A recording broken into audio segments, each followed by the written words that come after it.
kode chakruok nyaka giko.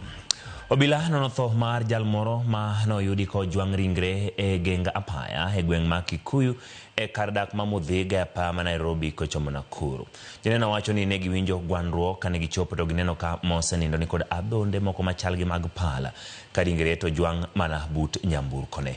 Jatend obila mar ofam kich bade ma Kikuyu Omonjo Gola oyango tho makamano kendo lero ni gichako nonro matut gima nyalo kelo nek makamano. Ringre otere kar kano ringre ma PCEA Kikuyu.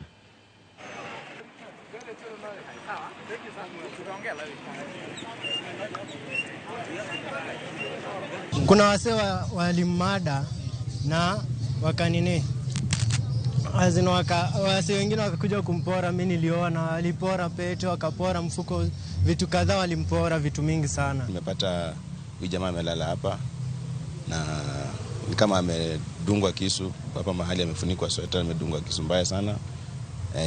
Hiyo ndio inaonekana imemmaliza, na kama kuna furuku imefanyika hapa, kuna damu karibu kila mahali, imetapakaa kila mahali. Ni kama walingangana, wajaribu kungangana na wale wa jamaa, ndio akakumbana na kifo yake. Alama yenyewe iko kwa kifua, iko na alama kubwa sana, na hiyo alama ni kama ni kisu ndio imetumika ndio akakufa. Today morning at around 07:30 hours, we received communication from the area assistant chief called that there was a person who was lying here and it looked like the person had been murdered.